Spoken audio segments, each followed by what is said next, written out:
નમસ્કાર વિદ્યાર્થી મિત્રો। ત્યાર પછીના લેક્ચરમાં જોઈએ ચુંબકીય ગુણધર્મ। છેલ્લે આપણે જોયું હતું પરમાણુય ત્રિજ્યા અને આયનીકરણ ઉર્જા, બરાબર।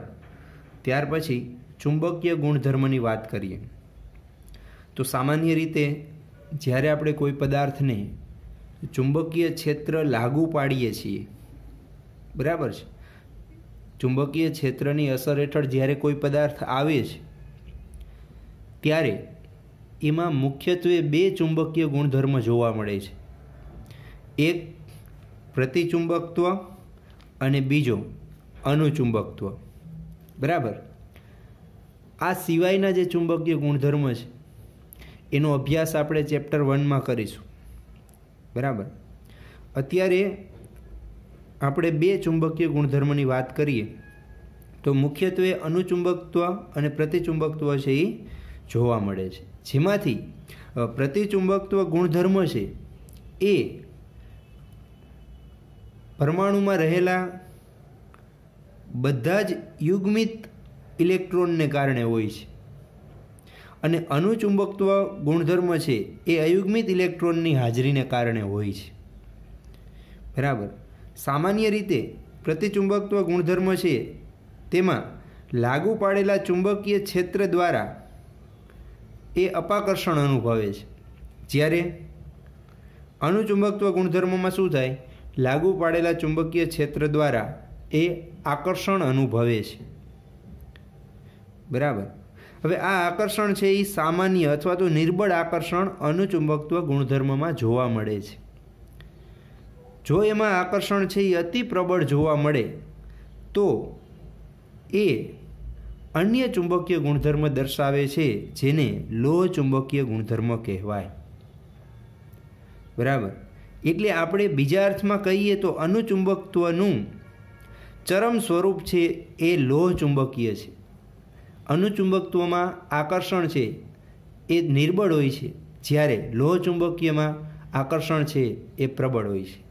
લોહ ચુંબકીય પદાર્થોના ઉદાહરણ આપને ખબર છે, લોખંડ છે તો એ લોહ ચુંબકીય ગુણધર્મ દર્શાવે છે, બરાબર, જે ચુંબક પ્રત્યે આકર્ષણ દર્શાવે છે।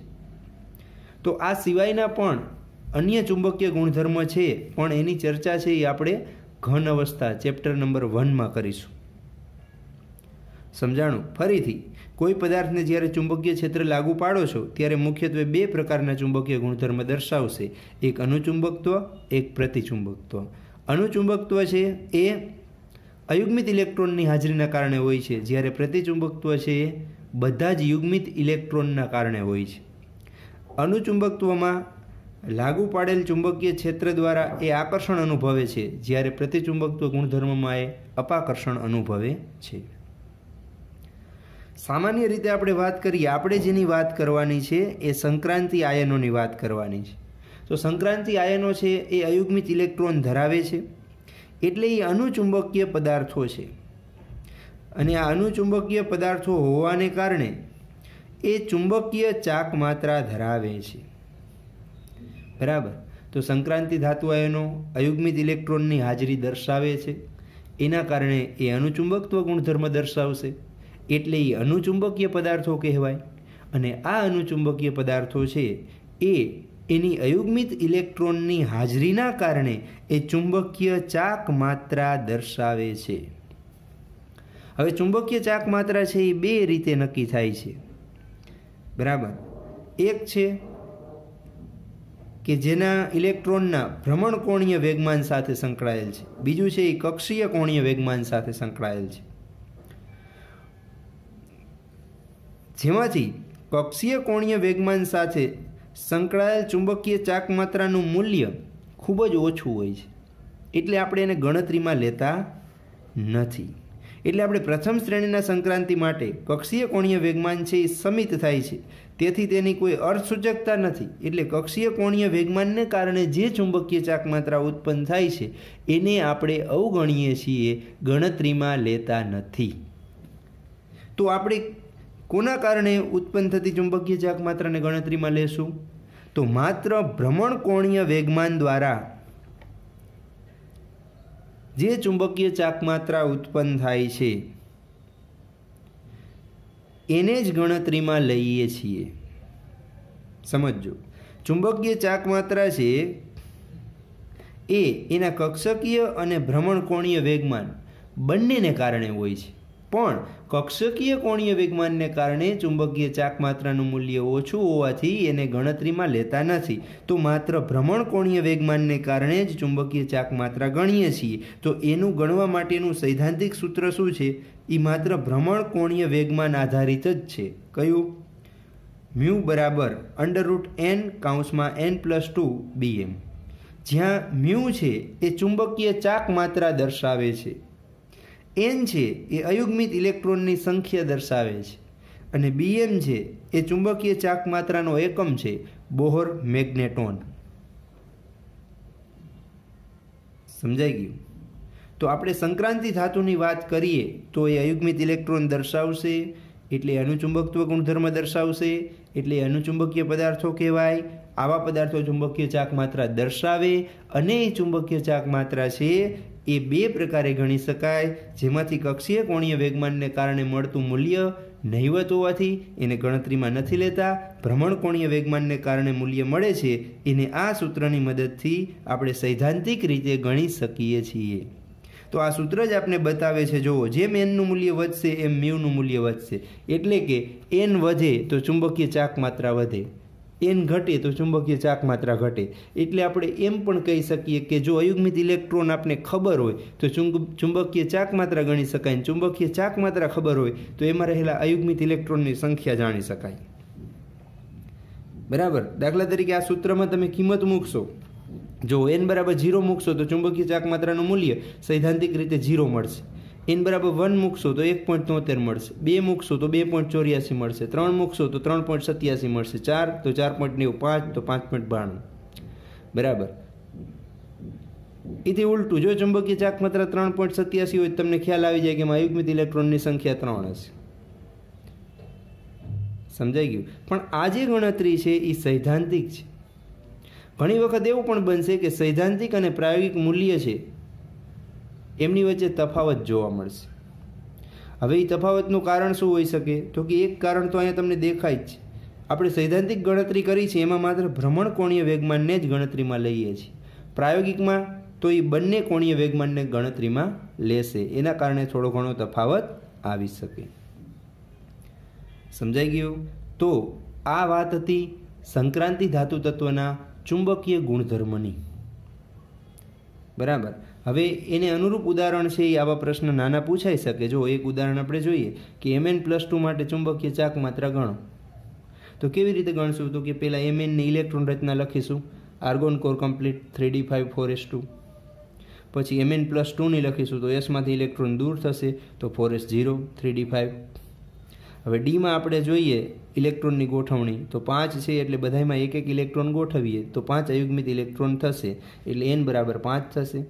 સૂત્રમાં કિંમત મૂકીએ તો √n(n+2) 5 વધતા 2, તો સાદુરૂપ આપીએ તો 5.92 bm સૈદ્ધાંતિક ચુંબકીય ચાકમાત્રા પ્રાપ્ત થશે. સમજાઈ ગયું? ત્યાર પછીનો ગુણધર્મ જોઈએ, રંગીન આયનોનું નિર્માણ.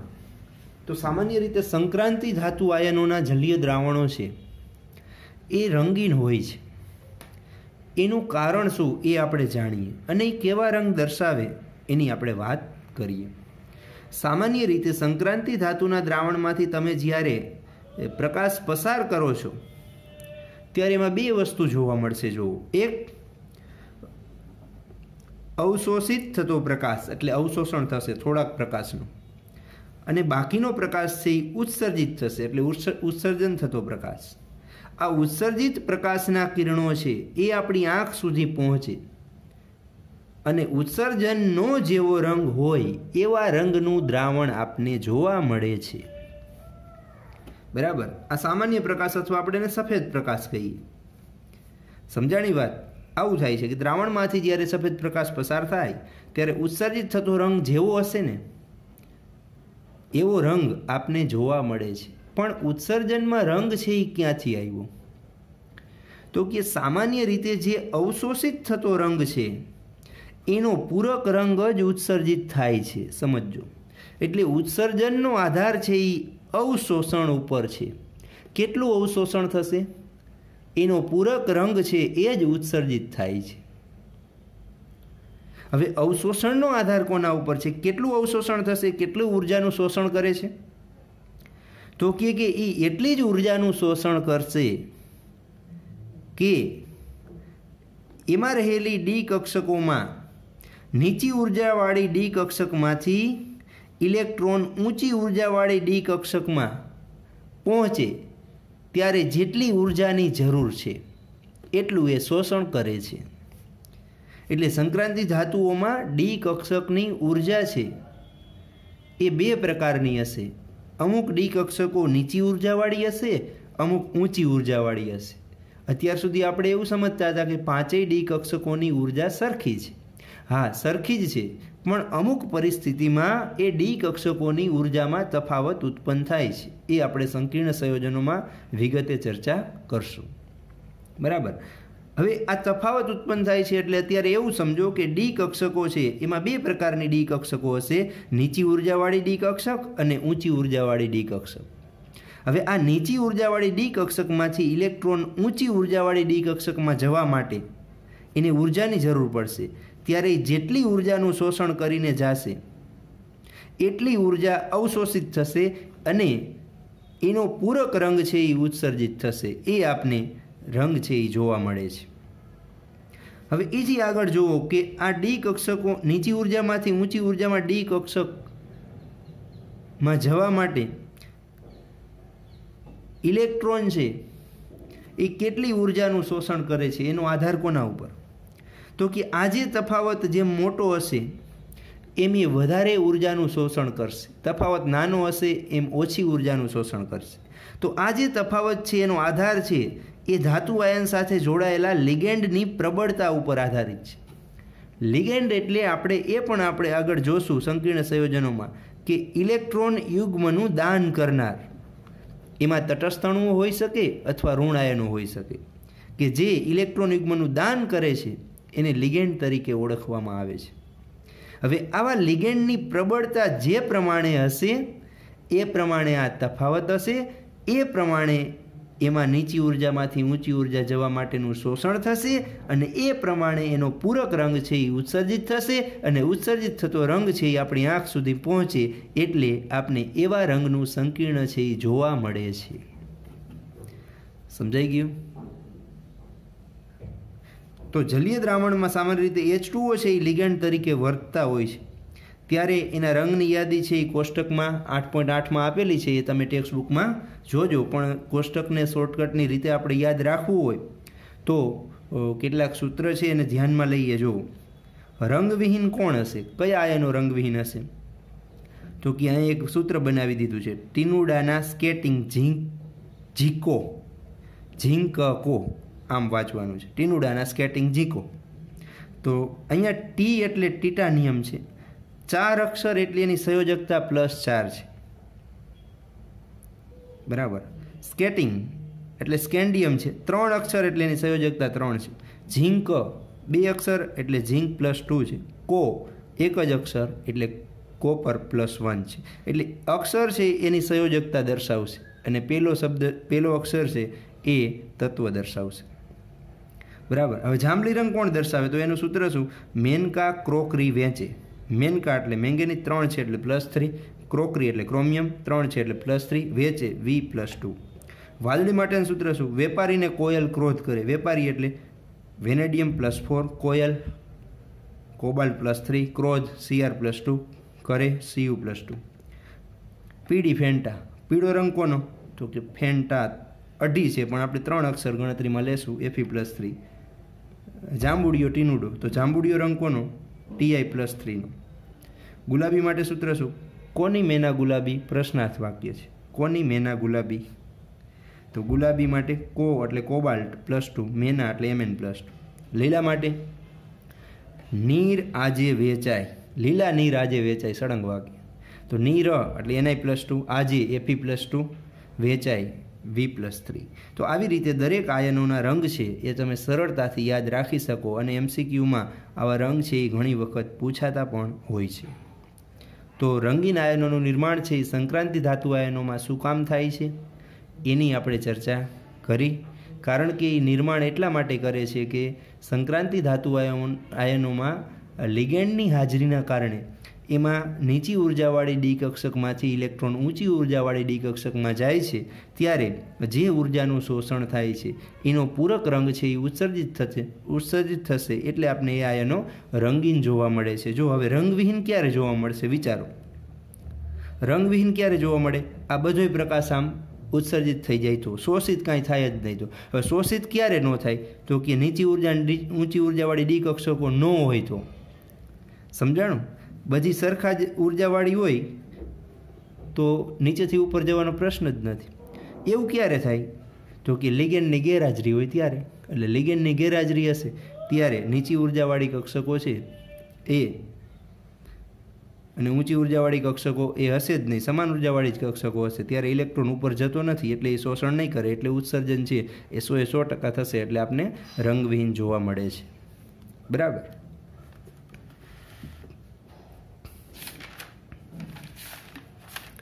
ત્યાર પછી જો સંકીર્ણ આયનોનું નિર્માણ, સંકીર્ણ સંયોજનોનું નિર્માણ। હવે સંકીર્ણ કોને કહેવાય એની વિગતે ચર્ચા તો આના પછીના ચેપ્ટરમાં કરવાની જ છે। બરાબર, છતાં પણ જોઈ લઈએ કે સંકીર્ણ સંયોજન એટલે શું।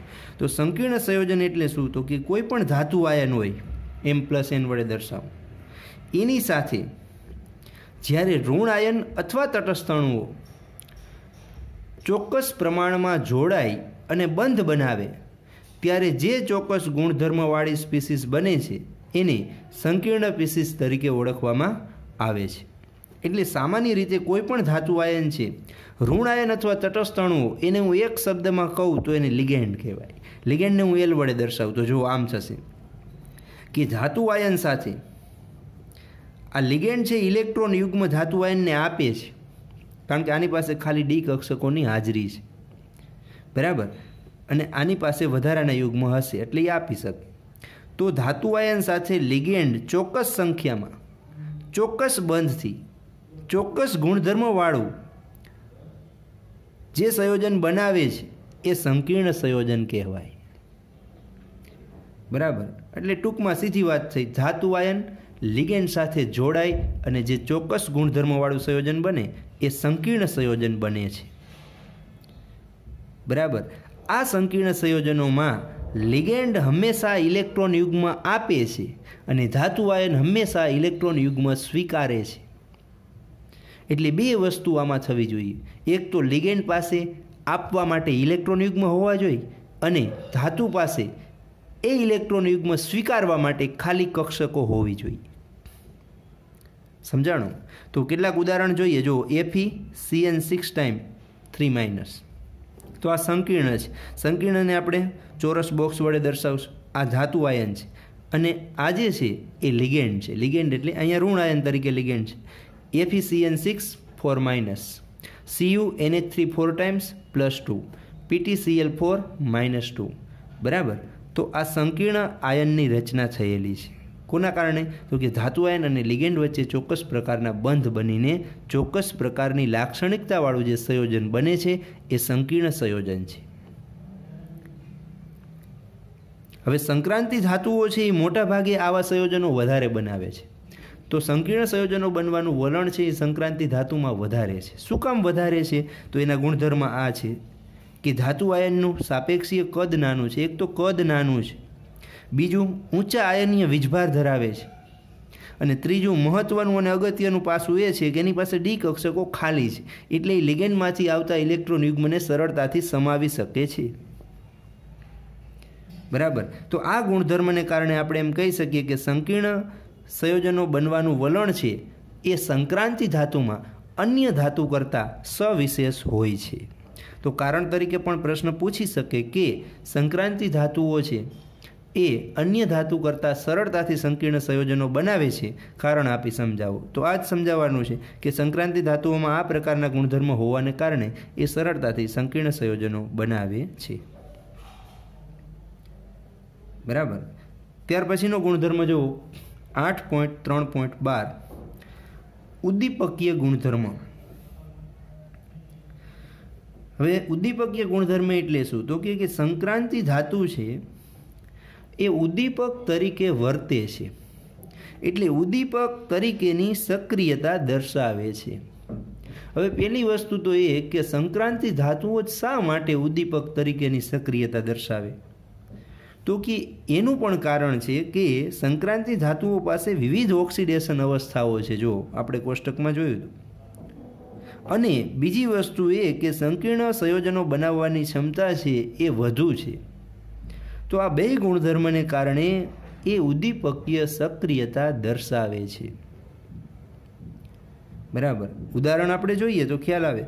વેનેડિયમ 5 ઓક્સાઇડ એટલે વેનેડિયમ પેન્ટોક્સાઇડ છે V2O5, એ સંક્રાંતિ ધાતુનું જ સંયોજન છે જે ઉદ્દીપક તરીકે વર્તે છે. ક્યાં વર્તે છે? તો કે H2SO4 બનાવવાની જે સંપર્ક વિધિ છે એમાં ઉદ્દીપક તરીકે વર્તે છે. એવી જ રીતે આયર્ન છે તો એમોનિયા બનાવવાની જે હેબર વિધિ છે એમાં એ ઉદ્દીપક તરીકે વર્તે છે. નિકલ છે તો હાઇડ્રોજનીકરણ છે એટલે હાઇડ્રોજનેશનમાં આપણે લખતા હોય Ni/H2, બરાબર. તો એમાં નિકલ છે એ ઉદ્દીપક તરીકે વર્તે છે. સમજાણું? તો આ એના ઉદાહરણ થયા કે કઈ જગ્યાએ ઉદ્દીપક તરીકે વર્તે છે. હવે આ સંક્રાંતિ ધાતુઓ છે એ ઉદ્દીપક તરીકે વર્તે તો ઉદ્દીપકનું કામ શું? એ શું કામ કરે છે? તો સામાન્ય રીતે આપણે જોઈએ તો ઉદ્દીપક છે એનું મુખ્ય કામ શું છે? સક્રિયકરણ ઉર્જા ઘટાડવાનું. સક્રિયકરણ ઉર્જા ઘટે એટલે પ્રક્રિયા છે એ સરળતાથી થઈ શકે. બરાબર. હવે સક્રિયકરણ ઉર્જા છે કેવી રીતે ઘટે તો એની થોડીક સમજ જોઈએ. સામાન્ય રીતે ઘન ઉદ્દીપકો હોય છે જે એની સાથે પ્રક્રિયક જ્યારે પ્રક્રિયા કરે છે ત્યારે પ્રક્રિયક છે એ ઘન ઉદ્દીપકની સપાટી ઉપર આવે છે, એની સાથે જોડાય છે, ત્યારે એમની વચ્ચે ચોક્કસ પ્રકારના બંધ છે એ બનતા હોય છે. આ બંધ છે એ બને છે અને પ્રક્રિયકોની સાંદ્રતા ઘન ઉદ્દીપક ઉપર વધે છે. એના કારણે શું થશે? ઉદ્દીપક અને પ્રક્રિયકો વચ્ચેના બંધ બનવાને કારણે પ્રક્રિયક વચ્ચેના બંધ છે એ નિર્બળ બને છે, એટલે એ સરળતાથી તૂટે છે, એટલે એ સરળતાથી પ્રક્રિયા કરે છે, જેને આપણે શું કહીએ છીએ કે એની સક્રિયકરણ ઉર્જા છે એ ઘટે છે. સક્રિયકરણ ઉર્જા ઘટવી એટલે ઓછી ઉર્જાએ પ્રક્રિયા થવી. હવે ઓછી ઉર્જાએ પ્રક્રિયા ક્યારે થાય? તો કે બંધ તૂટે એટલે પ્રક્રિયા ઝડપથી થાય. તો બંધ તોડવા માટે ઉદ્દીપક છે એ અગત્યનો ભાગ ભજવે છે. બરાબર. એટલે પ્રક્રિયકના અણુઓ વચ્ચેના બંધ છે એ સરળતાથી તૂટશે એટલે એનો બીજો અર્થ એમ થયો કે સક્રિયકરણ ઉર્જા ઘટે છે એટલે રાસાયણિક પ્રક્રિયા છે એ ઝડપથી થાય છે. અહીંયા એક ઉદાહરણ આપેલું છે જુઓ. બીજો એક મુદ્દો છે કે ઓક્સિડેશન અવસ્થામાં ફેરફારને કારણે પણ સંક્રાંતિ ધાતુ છે એ ઉદ્દીપક તરીકે વધુ અસરકારક છે. ઓક્સિડેશન અવસ્થામાં ફેરફાર થાય એના કારણે પણ એ સારા ઉદ્દીપક તરીકે વર્તી શકે છે. ઉદાહરણ છે જો Fe+3 છે એ આયોડાઇડ અને પરસલ્ફેટ વચ્ચેની પ્રક્રિયામાં ઉદ્દીપક તરીકે વર્તે છે. તો આયોડાઇડ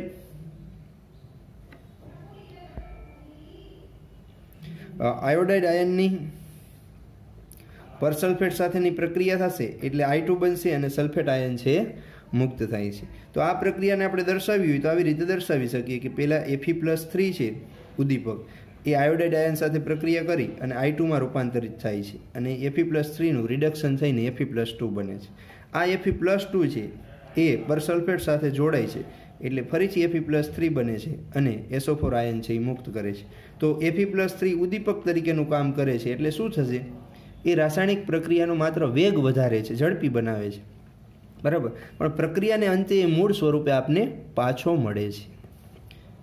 તો આ પ્રક્રિયામાં Fe+3 છે એ ઉદ્દીપક તરીકેનું કાર્ય કરે છે જે સંક્રાંતિ ધાતુ આયન છે. તો આવા અનેક સંક્રાંતિ ધાતુ સંયોજનો, ધાતુ પરમાણુ અથવા ધાતુ આયનો છે એ સારા ઉદ્દીપક તરીકે વર્તી શકે છે અને એ ઉદ્દીપકનું મુખ્ય કાર્ય છે એ પ્રક્રિયાની સક્રિયકરણ ઉર્જા ઘટાડવાનું છે જેથી પ્રક્રિયા છે એ સરળતાથી થઈ શકે. ચાલો, સમજાઈ ગયું? તો ત્યાર પછીનો મુદ્દો જોઈએ 8.3.13. બરાબર. 8.3.13 છે આંતરાલીય સંયોજનોનું નિર્માણ. હવે નામ જ એવું છે આંતરાલીય સંયોજનો. તો આંતરાલીય એટલે વચ્ચેનું જે સ્થાન છે એ સ્થાનમાં અમુક પરમાણુની ગોઠવણી થવી એને આંતરાલીય સંયોજનો કહેવાય. આપણે આ વસ્તુ સંક્રાંતિ ધાતુ માટે વિચારીએ તો આપણે કહી શકીએ કે સંક્રાંતિ ધાતુઓની ચોક્કસ સ્ફટિક રચના જે કાંઈ હશે એમાં ધાતુ પરમાણુની ગોઠવણીમાં વચ્ચે જે જગ્યા હોય છે એને આંતરાલીય સ્થાન કહેવાય. આ આંતરાલીય સ્થાનમાં નાના અણુ અથવા પરમાણુ હાઇડ્રોજન, કાર્બન, નાઇટ્રોજન છે એ ગોઠવાઈ જતા હોય છે અને એ ગોઠવાઈ જતા હોવાને કારણે જે સંયોજન બને છે એ આંતરાલીય સંયોજન કહેવાય. હવે આ ગોઠવણી થાય છે હાઇડ્રોજન, કાર્બન અને નાઇટ્રોજનની, એ આંતરાલીય સ્થાનમાં ચોક્કસ પ્રમાણમાં નથી ગોઠવાતા, ગમે એટલા પ્રમાણમાં ગોઠવાય છે અને એમની વચ્ચે કોઈ ચોક્કસ પ્રકારનો બંધ પણ નથી બનતો. બરાબર, રાસાયણિક બંધ નથી બનતો ચોક્કસ પ્રકારનો. એટલા માટે આપણે શું કહી શકીએ કે ચોક્કસ પ્રમાણ નથી એટલે એને બિન પ્રમાણ સંયોજનો અથવા તો બિન તત્વયુગ્મિતિ સંયોજનો કહેવાય, કે જેમાં ધાતુ અને આવા પરમાણુઓ વચ્ચે આયનીય કે સહસંયોજક બંધ બનતો નથી. જો ચોક્કસ પ્રકારનો રાસાયણિક બંધ બનતો હોત તો ચોક્કસ પ્રકારના પરમાણુઓ છે એ નિશ્ચિત સંખ્યામાં જ જોડાત તો એ તત્વયુગ્મિતિ સંયોજનો બને. પણ એ નિશ્ચિત સંખ્યામાં નથી જોડાતા, ગમે એટલા જોડાઈ શકે, ગમે એટલા આંતરાલીય સ્થાનમાં ગોઠવાઈ શકે, એટલે એ બિન તત્વયુગ્મિતીય સંયોજનો છે. ઉદાહરણ તરીકે TiC છે, Mn4n છે, Fe3H છે, VH 0.56, TiH 1.7. તો આ બધામાં એની ઓક્સિડેશન અવસ્થાઓ છે એ ચોક્કસ એટલે કે ફિક્સ હોતી નથી, એ વધઘટ થયા કરે. કોકમાં હાઇડ્રોજનનું પ્રમાણ વધારે હોય તો કંઈક અલગ એની તત્વયુગ્મિતિ હશે, હાઇડ્રોજનનું પ્રમાણ ઓછું હોય તો એ પ્રમાણે હશે, એટલે એને બિન તત્વયુગ્મિતિ સંયોજનો તરીકે ઓળખવામાં આવે છે. આવા સંયોજનો છે એ ઘણા બધા ગુણધર્મ ધરાવે છે, એ પ્રમાણે એનો ઉપયોગ થતો હોય છે. એમાં કેટલાક ગુણધર્મ જોઈએ તો એ ઊંચા ગલનબિંદુ ધરાવે છે. જો ઊંચા ગલનબિંદુ એટલે જે એની શુદ્ધ ધાતુ હોય એનું ગલનબિંદુ હોય એના કરતાંય ઊંચું હોય. વધુ સખત હોય, એમાંય કેટલાય બોરાઇડ સંયોજનો છે એ હીરા જેટલા સખત છે. ધાત્વીય વાહકતા છે એ જાળવી રાખે છે, ધાતુઓની વાહકતા છે એના કારણે એને આપણે જુદી જુદી જગ્યાએ ઉપયોગ કરતા હોય તો એ વાહકતા પણ આંતરાલીય સંયોજનો જાળવી રાખે છે. રાસાયણિક રીતે નિષ્ક્રિય છે એના કારણે પણ એનો જુદી જુદી જગ્યાએ ઉપયોગ છે એ થઈ શકે છે. તો આંતરાલીય સંયોજનો કોને કહેવાય, એના ઉદાહરણ અને એના ગુણધર્મની વાત છે એ આમાં કરેલી છે. તો ઘણી વખત આ પ્રશ્ન પણ પૂછાય છે કે આંતરાલીય સંયોજનો છે એ સમજાવો, 2 માર્ક. તો કોને કહેવાય, એના ઉદાહરણ અને એના ગુણધર્મની સમજૂતી છે એ 2 માર્કમાં આપવાની થાય. સમજાઈ ગયું? ત્યાર પછી જોઈએ મિશ્ર ધાતુનું નિર્માણ. જો મિશ્ર ધાતુનું નિર્માણ છે, મિશ્ર ધાતુ નામ જ એવું છે કે 2 ધાતુ કે તેથી વધારે ધાતુને મિશ્ર કરી અને જે મળે છે એને મિશ્ર ધાતુ કહેવાય. બરાબર. હવે આવું શા માટે મિશ્ર ધાતુ બનાવવાની જરૂર પડે? તો આપને સામાન્ય રીતે ખ્યાલ હોય જ કે કોઈ શુદ્ધ ધાતુ છે એ ચોક્કસ પ્રકારના ગુણધર્મ છે એ ધરાવી શકે નહીં. બરાબર. દાખલા તરીકે તન્યતા છે, વાહકતા છે, મજબૂતાઈ છે. તો આવા ગુણધર્મો મેળવવા માટે આપણે અમુક પ્રકારની ધાતુઓને મિશ્ર કરીએ છીએ જે ઈચ્છિત ગુણધર્મવાળી ધાતુ તરીકે વર્તી શકે. તો આવી મિશ્ર ધાતુ બનાવવા માટેના અમુક ચોક્કસ પ્રકારના નિયમો હોય છે જેના આધારે એ સારી મિશ્ર ધાતુ બની શકે છે. એમાંથી એક અગત્યનો મુદ્દો છે કે આપણે એવી ધાતુઓને મિશ્ર કરીએ કે જેની ત્રિજ્યામાં 15%થી ઓછો તફાવત હોય તો એ સારામાં સારી મિશ્ર ધાતુ છે એ બને છે. બરાબર. તો આ 15%થી વધારે તફાવત હોય તો મિશ્ર ધાતુ બને, પણ એ સારી મિશ્ર ધાતુ ન બને. કારણ કે શું થતું હોય છે મિશ્ર ધાતુમાં, એક ધાતુના પરમાણુઓ છે એ બીજી ધાતુના પરમાણુઓમાં ગોઠવાતા હોય અને પેલી ધાતુના પરમાણુ છે એ બીજી ધાતુમાં ગોઠવાતા હોય, એટલે એ સમાંગ મિશ્રણ છે એ બનતું હોય છે. જો કદમાં તફાવત મોટો હશે તો એ સારી રીતે મિશ્ર થઈ શકશે નહીં. એટલે મિશ્ર ધાતુ બનાવવા માટેનો એક અગત્યનો ગુણધર્મ છે કે એમની પરમાણુય ત્રિજ્યામાં, ધાત્વીય ત્રિજ્યામાં 15%થી ઓછો તફાવત હોવો જોઈએ. તો આવો તફાવત તમને ક્યાં મળશે? તો કે આપણે જે પાઠની ચર્ચા કરી છે એવા સંક્રાંતિ ધાતુની તમે વાત કરો તો એની ત્રિજ્યામાં ખૂબ જ ઓછો તફાવત છે અને એની ઘણી બધી લાક્ષણિકતાઓ સમાન છે.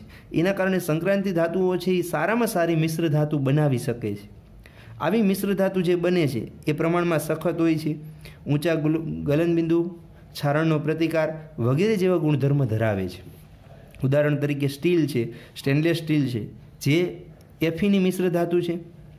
તો એમાં chromium, vanadium, tungsten, molybdenum, manganese વગેરેનો ઉપયોગ છે થાય છે. કેટલીક એવી પણ મિશ્ર ધાતુ છે કે જેમાં સંક્રાંતિ અને અસંક્રાંતિ જોડાતા હોય.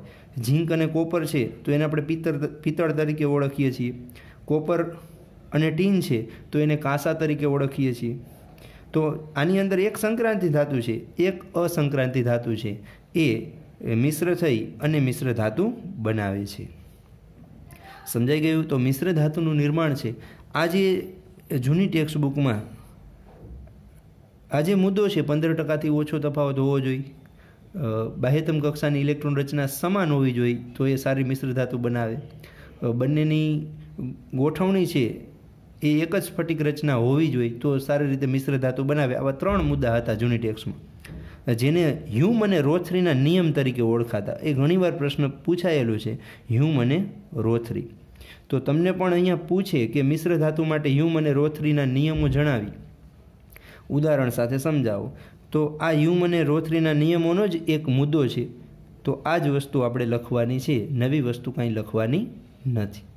ઓકે, સમજાઈ ગયું હશે?